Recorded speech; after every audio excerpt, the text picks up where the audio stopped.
Hello again.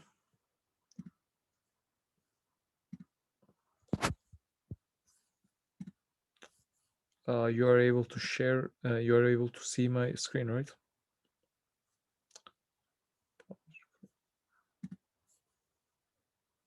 Right? Yes, we can see. Yes, we can see. Great. So now let's go back to Unity. Like I said, we are going to add some game over panel here. And like, yeah, go ahead if you have any. My problem is still continuing after I changed the code. The same way you said it. It didn't work. Yeah, it gave me the same error. Okay. Just okay. Just um, delete the 0 then, and just your game will show the floating point numbers, but it's okay. Just let it stay like this for some time, and I will check that at the end of the lecture. Okay. We won't need that um, right now. So we will look at this later. So I want to create a, I want to detect when my game is over. So my game, I can lose in two ways. Okay. So one is I fall down the cliff, and the other is I bump into an obstacle barrier. So and I want to get notified via my game manager's script. So this is a meta level stuff, so it's not directly affecting the gameplay, but it is adding some stuff on top of the gameplay. It's adding some flavor. So since it's not gameplay related, it should be in game manager. And I'm going to actually create an um,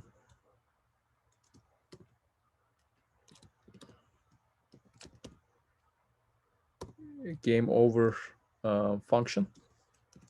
And in case of uh, failing, this function will be called.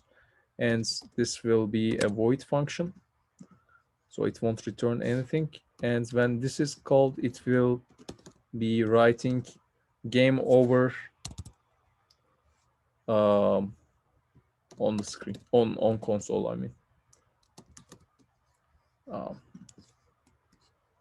by the way, we don't need this inside updates. I generally write debug.log to see if something is working correctly. And if, I'm sure that they are working correctly, I can delete it later. So the console will not be, consisting all the different debug log statements. So, and by the way, you can filter. For instance, if I search 23, only numbers with 23 inside it will be shown. So you can just keep that in mind.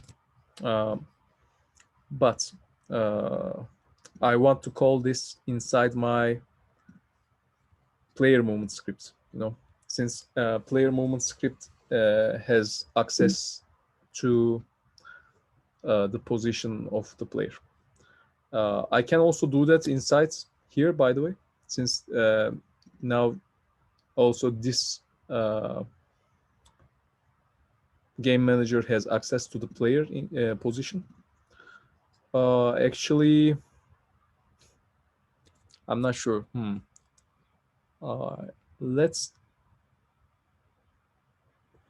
maybe we should do that here actually. Yeah. So we won't add anything unnecessary to the game manager. So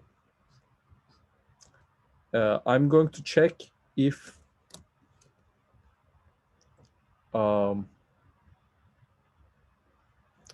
player dot position dot z is lower than the thresholds, which will be -1 for me. I mean, let's try -1. Okay, let's see how it goes. And if, by the way, not z but y, so the height is y in my scene. Let me check that. I mean, as you see, the height dimension is y in my scene.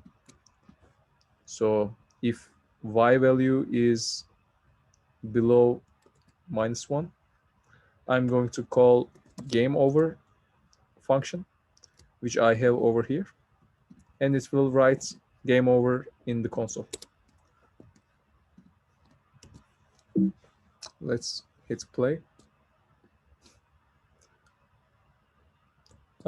Okay, it didn't write anything because I didn't fall down. I should fall down for it to be effective. Let's just, okay. Now it's writing game over, but it's writing it every second, actually 50 times per second. Let's fix that. So if it calls game over once, it shouldn't call again. To do that, I'm going to need a variable which will be called, which will be a boolean, and I'm going to call this is game over. So this will be true when game is over, and this will be false when game is continuing. So as you know, the default value for booleans are false. So this will be false in the beginning. And I'm going to need to check if is game over is false. You know to do this, right? So if I write an exclamation mark here, it will be the opposite of this boolean. So this basically means if game is not over and if the player position is below -1, then we are going to call game over. So this is why it's going to call game over only once. Inside game over, I'm going to change it to true. And the next frame, since is game over will be true, not is game over will be false. And since this part will be false, whole expression will be false. And because of that, it won't go inside game over script. Is that clear for you? I mean, this is kind of basic, but if you skipped some lessons in C# lecture, this will cause some problems. But I guess you understood it. So let's fall down. Great. And I mean, as you see in the console, there's only one game over. And also I want to finish, I want my player to fail when it has collided with some barriers.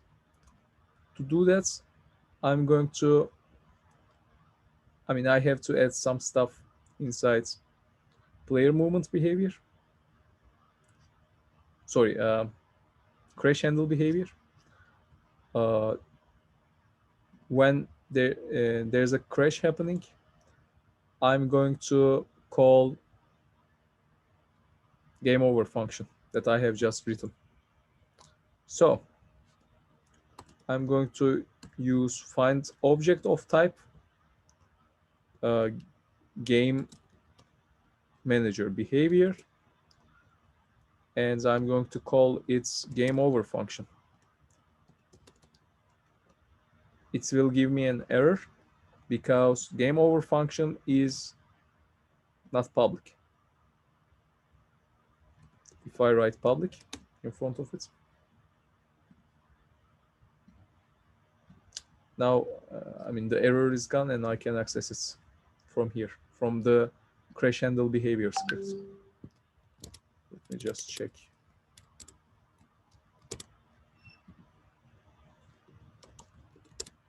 Okay. And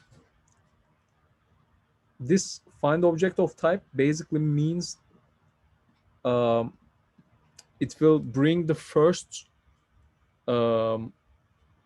script that is of type game manager behavior. So make sure that you have only one game manager. There are ways to ensure there's only one game manager inside your scene, okay? We won't go into details of that. I mean, you can basically make it impossible for anyone else to add the second game manager behavior. There are ways to forbid that from other developers, but we won't go into details of that.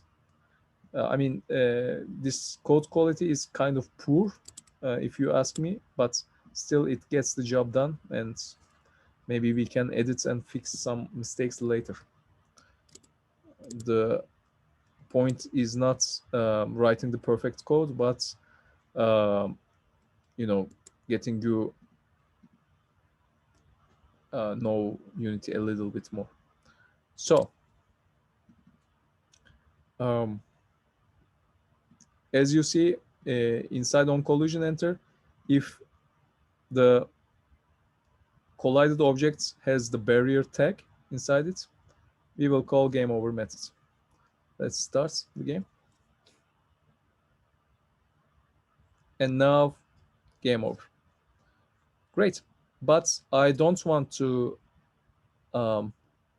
write game over on the screen. I want it to be shown. Sorry, I don't want to write game over in the console. I want it to be shown inside my screen, okay? To do that, I'm going to actually right click inside my canvas. Sorry, I'm going to right click inside my hierarchy actually and go UI panel.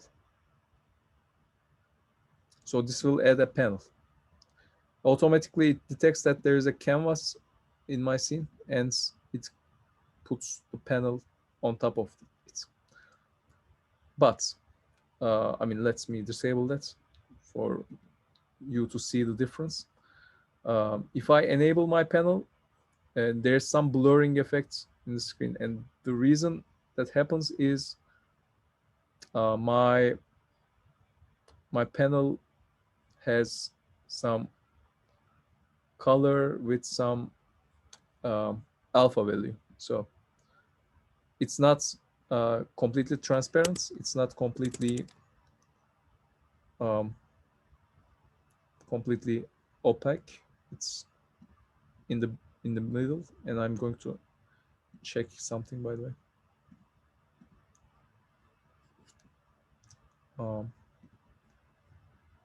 So yeah, just I wanted to see if someone else wanted to join. Okay. So I'm going to change this a little more like this, so it's even more opaque, right?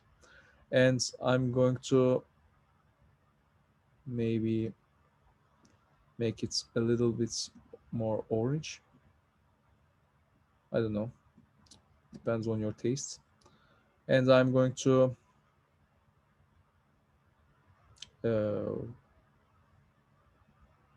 write some stuff on top of it. So I'm going to add some UI text. Instead of it, I can also click plus and click UI text from here as well. And now it added another text. This will be called I don't know, game over text. Oops. I wrote one text extra, and this will be called score text. Yeah, Erdem, are you going to ask something?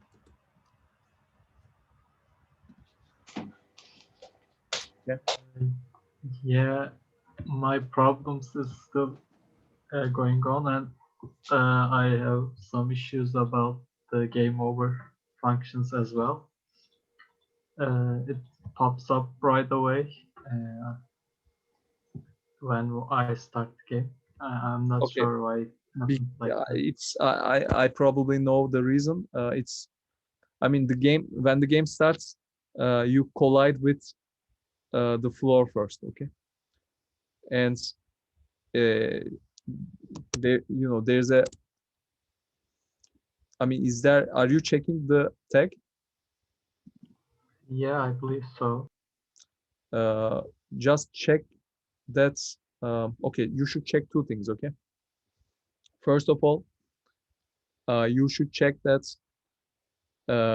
if you are starting from below ground level. So if your position is -1 at the beginning, then immediately your game will be over. Just check that. If this is the problem, choose all the objects in your scene and raise them a little bit higher. Okay. And secondly, check the tag in the floor. So I have my floor untagged, and I have my barriers tagged with barrier tag. Make sure that you are using the same setup. I believe my barriers is in the minus position, but uh, I'm not sure if it's affect. Just raise all of them higher, okay? And Okay. check the player position. So it should have a y value more than 0. Okay. And like I said, I'm going to check it after the class, okay? So don't worry. Okay. And I'm going to add a game over text like this. And I'm going to align it in the center. And I'm going to make them overflow. So it will be not dependent in the size of the monitor or mobile phone screen. And also, I'm going to make it bigger, like this. As you see, it's anchored in the center. I'm not going to change that. And uh, in the start, obviously, it will be disabled. And inside my game manager, I want to enable it.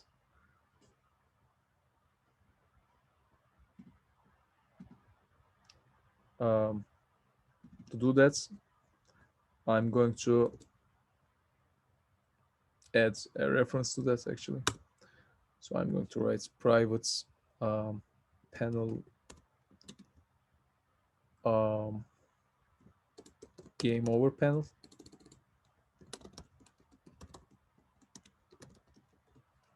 And it doesn't recognize it right away. So to fix that, I'm going to hit Option Enter or Alt Enter. And for some reason, let me just check it. I guess the type is not panel. Uh,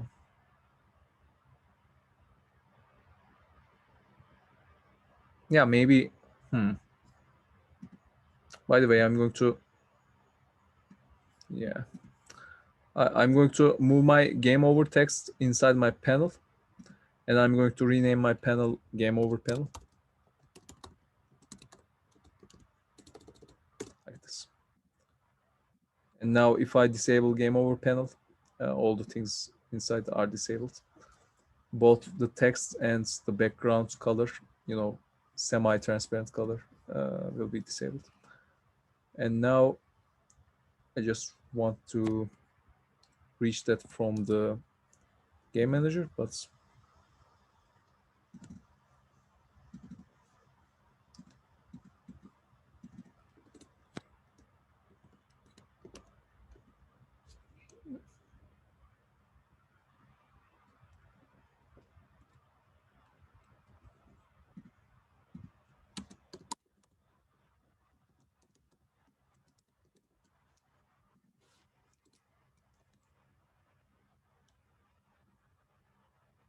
yeah, let me just check how to access it.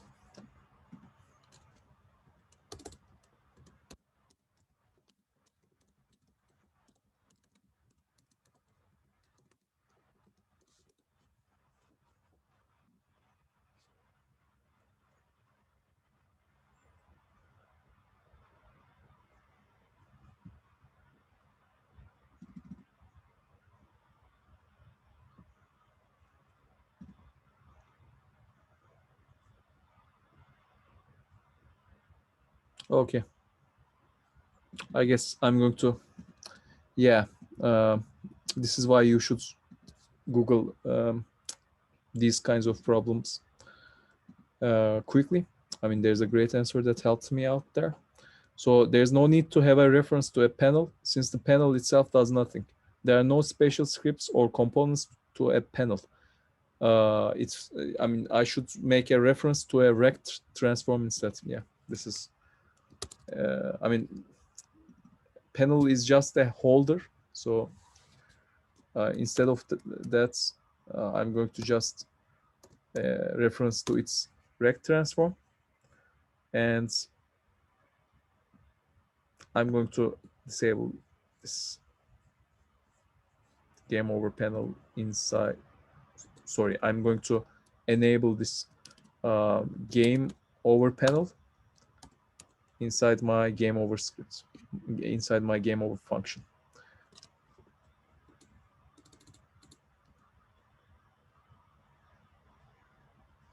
Yeah.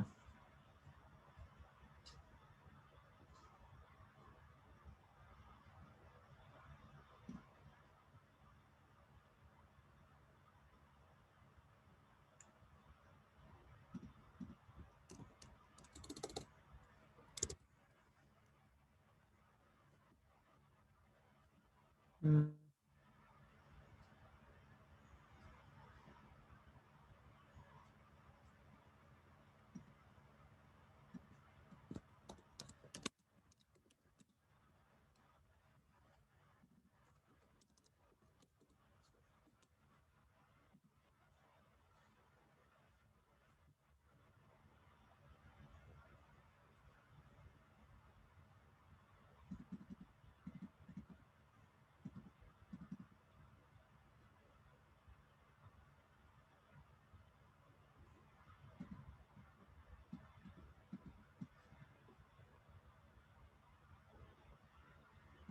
Yeah, this is a, I mean, this is not a good method, but for not losing time, I'm going to just do that. I will check and um, fix this in our next lecture.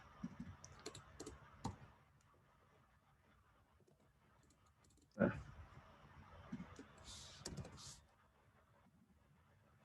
and I'm going to make this true. So yeah, basically every object is game object. So this is a nice little cheat code, but you should not prefer doing that. It's not good practice, but I mean, just for sake of completion, I'm going to do that. And like I said, I'm going to disable this game over panel at the start, and game over panel should be enabled when I bump into something. Oops. Oh, it cannot find the object because I never set it. So let me go to game manager, and actually I'm going to serialize this field.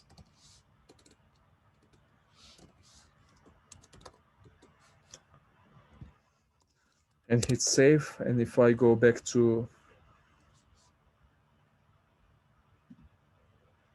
my game manager, I'm going to drag my game over panel here. And now, as you see, game over panel appears when there's a collision or when I fall down the cliff. Okay, any questions so far?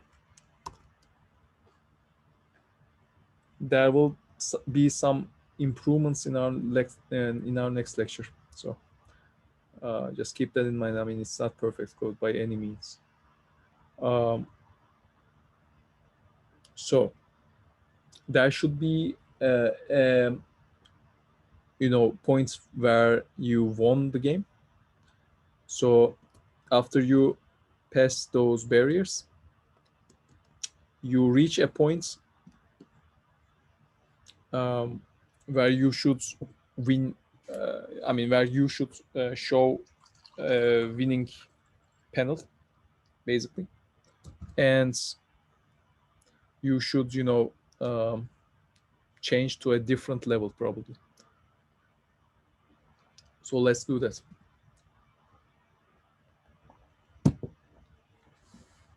I'm going to actually do a similar thing. I'm going to actually go over game over panel, and I'm going to click Command D to duplicate that, and I'm going to rename this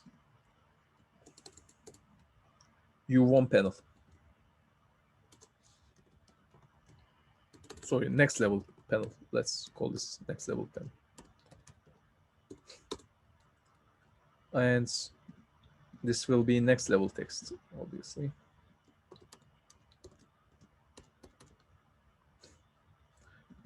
And this will be written completed. So I'm going to rename those actually to level completed, and also this one.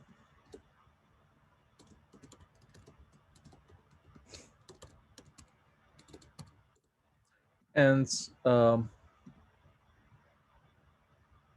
I want to enable this when I arrive at a certain point in my scene, okay? So, I mean, you can do this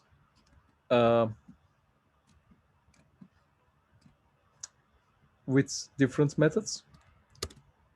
I'm going to try to use one of the better methods. So I'm going to write a level completed method.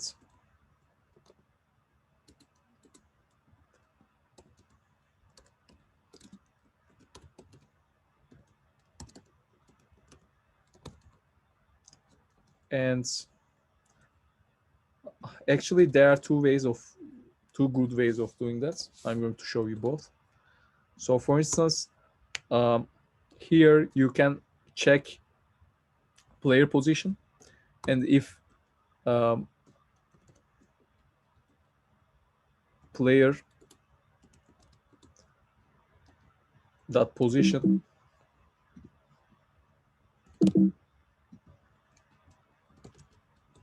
dot dot z is more than I don't know 200, then we can call level completed. And inside level completed, I'm going to write first of all, is game over should be true. Actually, no. Game over resembles when we lose, resembles the resembles if we lose the game or not. So I'm not going to change that, but I'm going to change. I'm going to have another panel which will be a game object for now, but we will edit this later. And I'm going to make this level completed panel, and I'm going to uh, reach to its game object and make it active. So when I set it active, uh, it will be shown. And yeah, let's try this.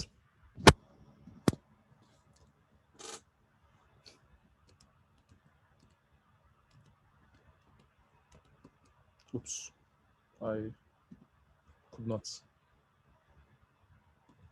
finish the game in time. Oh, by the way, it won't be shown because level completed panel is not referenced here. I'm going to drag it like this. So now let's try it. Yeah.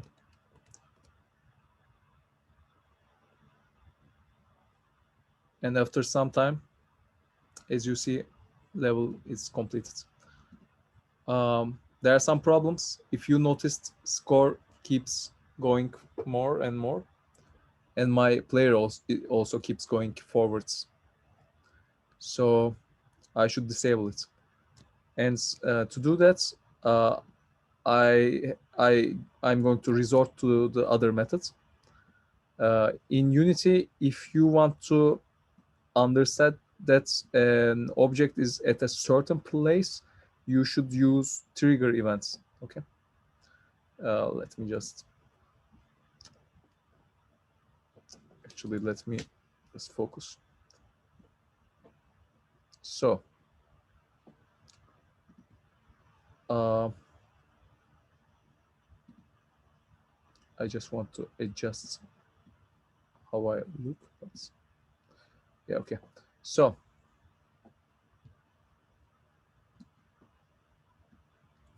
I'm going to put um, um, empty object. Sorry, not an empty object, but an object with empty volume. Okay. So I'm going to create a 3D object, which will be a cube. It appears here. Nice. And I'm going to make it bigger, like this. Actually, a little bit shorter is better for our purposes. And I'm going to make this a trigger object.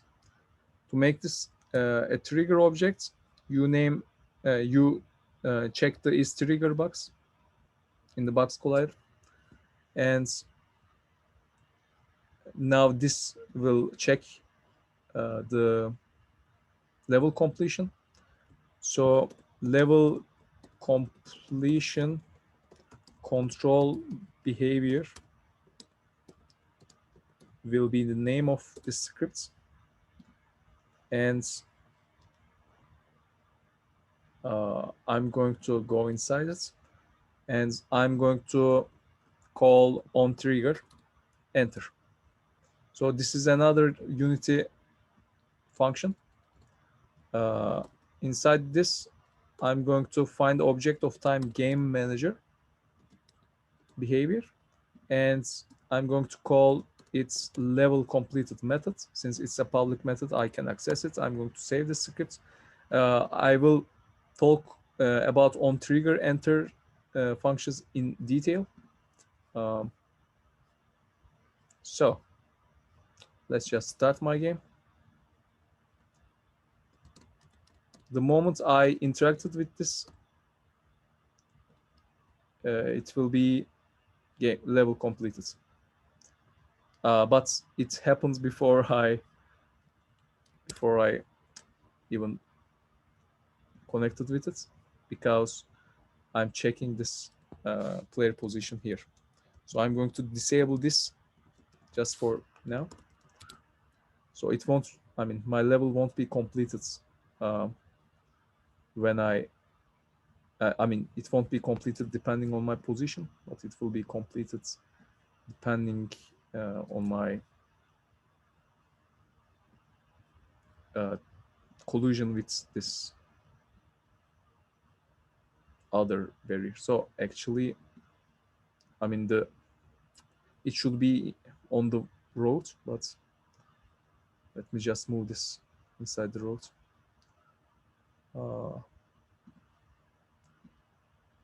So let me just adjust the position. So the floor has 0 and minus half, and let's make this 0 and minus half. And if I hit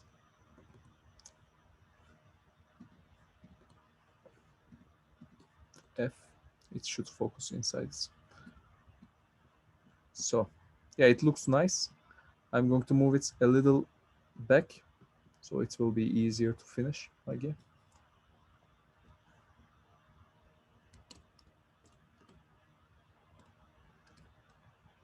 So I will be level, I mean, I will be shown a level completed panel. Let's change the writing so it looks nicer.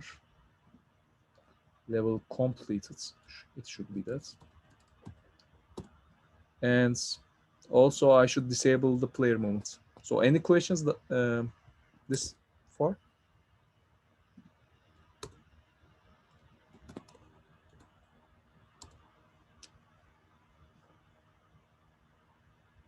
And I'm going to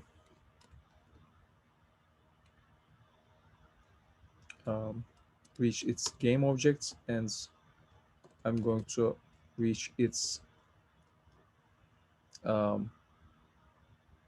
player movement behavior, and I'm going to disable it.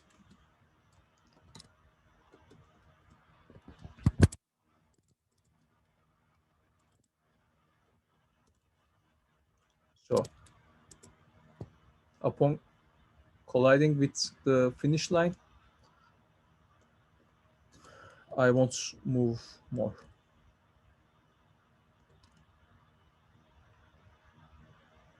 For some reason, I'm still moving. Hocam, I have one question. Yeah, go ahead. This is a most popular way that people use the control panel. Like collision is the most popular, right? They use check some level. Yeah, I mean, actually, yeah, okay, just the basic stuff. Trigger events are used for volume detection. Okay, so when an object is inside some volume, because for trigger events to occur, one of the objects should be is trigger, and marking is trigger of so for trigger events to occur, you should make one of your objects a ghost, basically. So when you click is trigger like this box collider is actually a ghost. So it will, I mean,